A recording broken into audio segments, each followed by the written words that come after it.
césarienne effectuée au sein de laboratoire d'épidémiologie et de microbiologie vétérinaire de l'Institut Pasteur. Nous allons tout d'abord introduire le virus de l'influenza et la bronchite, définir l'interférence virale. Ensuite, nous allons citer notre objectif du travail et présenter les résultats obtenus pour terminer avec les conclusions. Le génome du virus de l'influenza est constitué de 8 fragments d'ARN. Parmi ces protéines, on trouve les deux fameuses présentées à la surface du virus, l'hémagglutinin qui permet la fixation du virus à la cellule à travers les récepteurs spécifiques et la neuraminidase qui permet le clivage de la liaison entre le récepteur de l'acide cyanique du virus et la membrane cellulaire. Le cycle du virus de l'influenza peut être résumé en 5 étapes essentielles. L'attachement et l'entrée du virus, décapsidation par acidification, synthèse des protéines virales, assemblage et bourgeonnement, et enfin libération des particules virales. Le génome du virus de la bronchite est un génome simple brun de polarité positive, codant pour 5 protéines essentielles. De même, le cycle de la bronchite commence par l'attachement par la protéine S, libération du génome, transcription, translation de l'ARN, formation des protéines, assemblage et exocytose. L'interférence virale désigne l'ensemble des mécanismes qui, suite à une infection virale, limitent et empêchent la multiplication d'un autre virus. Il s'agit d'une inhibition de développement d'un virus par un autre. On distingue l'interférence homologue qui se fait entre deux virus identiques et l'interférence hétérologue qui se fait entre deux virus différents. Pourquoi l'interférence virale? En effet, considérant les pertes de plus en plus constatées dans nos élevages avicoles, la circulation concomitante de plus d'un virus aviaire, ces deux virus peuvent provoquer des maladies indépendamment ou en association les uns avec les autres. Donc, on a un problème de co-infection virale qui a provoqué une perte de l'efficacité de la vaccination. C'est pour cela qu'il est nécessaire de comprendre l'interaction entre ces deux virus quand ils se présentent ensemble naturellement dans l'organisme. Et donc, notre objectif de travail tourne autour de l'étude de l'interférence entre ces deux virus par la RT-PCR duplex en temps réel pour la détection des antigènes, la technique ELISA pour l'évaluation des anticorps présents, l'histopathologie pour la détection des lésions. Dans notre étude, nous avons utilisé la souche tunisienne du virus d'influenza aviaire H1N2, caractérisée et séquencée au sein de notre laboratoire. Le vaccin de la bronchite infectieuse H120 est des poussins d'un jour d'âge. Le protocole, notre démarche consiste à administrer le virus de la façon suivante. Le groupe 1, c'est un contrôle non infecté. Le groupe 2, infecté uniquement par le virus de l'influenza. Le troisième groupe, infecté par la bronchite. Le quatrième groupe, infecté par les deux virus en même temps. Le cinquième groupe, infecté par l'influenza et après 3 jours, on infecte par la bronchite. Le sixième groupe, infecté tout d'abord par la bronchite et après 3 jours, on infecte par l'influenza. Et puis, on prend des écouvillons nasaux et cloacaux et des prises de sang au jour 1, 3, 7, 11 et 20 de l'expérience.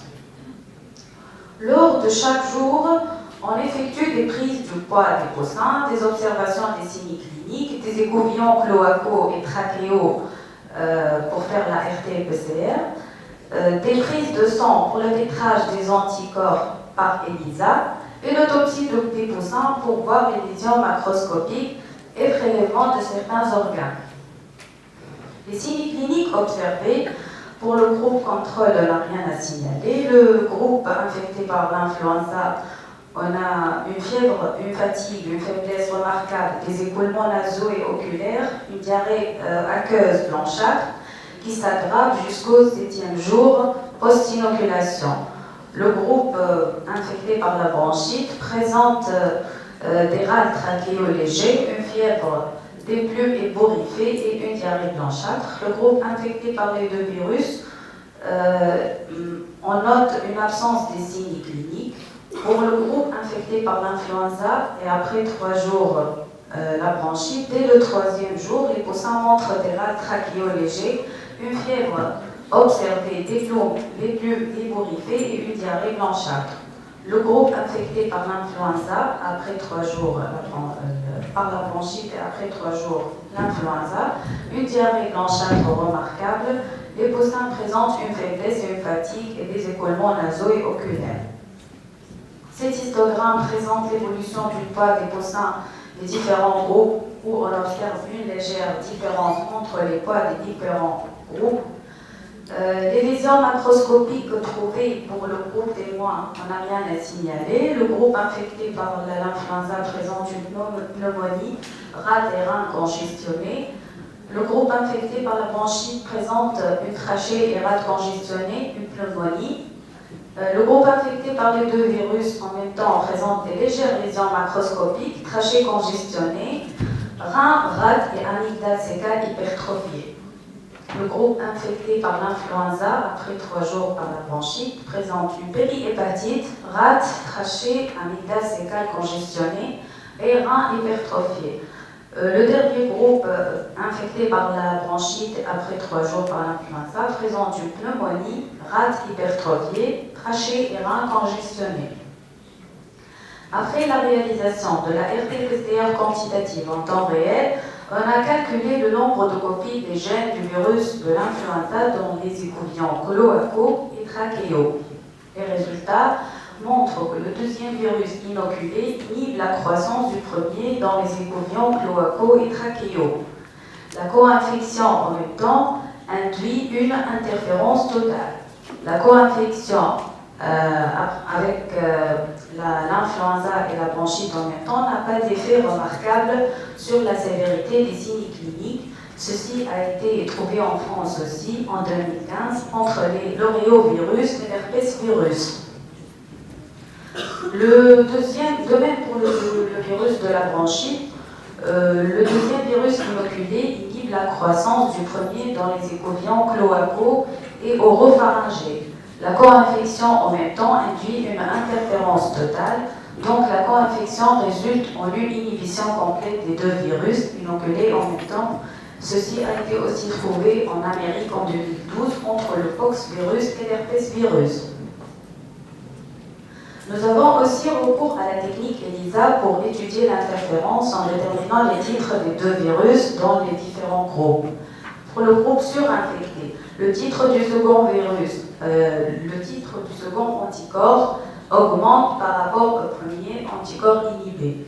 Pour le groupe co-infecté, le titre des anticorps des 2 virus diminue. D'autres cas expérimentaux de surinfection réalisés par d'autres études ont montré que le second virus inoculé inhibe le premier virus, de sorte que nous avons une interférence partielle à totale, comme l'étude réalisée en Chine et en Iran en 2012 entre le NDV et le H9N2. De même, pour le virus de la bronchite, le titre du 2e virus est plus élevé que le premier. Donc la co-infection produit une inhibition des 2 virus. Nos résultats de co-infection sont en accord avec les résultats de la co-infection in vitro et in novo déjà obtenus. Dans notre étude, on a recours aussi à la détermination au titrage du virus du Newcastle afin d'éviter toute contamination et d'assurer le bon déroulement de notre protocole expérimental. Le titre de NDV diminue avec le temps, donc pas de contamination par ce virus. L'entrée du premier virus dans la cellule suivie d'une libération de récepteurs cellulaires pour le second virus. Ceci a été aussi trouvé en Amérique en 2014 entre le H7N2 et le NDV. L'étude histopathologique montre une congestion trachéale, dégénérescence sévère et désiliation et hémorragie qui ont été observées dans tous les groupes de surinfection et d'infection simple. Donc en conclusion, la surinfection de la bronchite et de l'influenza a induit un résultat clinique sévère et une mortalité élevée. Cette interférence peut être induite par une compétition intracellulaire pour la machinerie de réplication de la cellule hôte en faveur du 2e virus. en inhibant la synthèse de l'ARN du premier.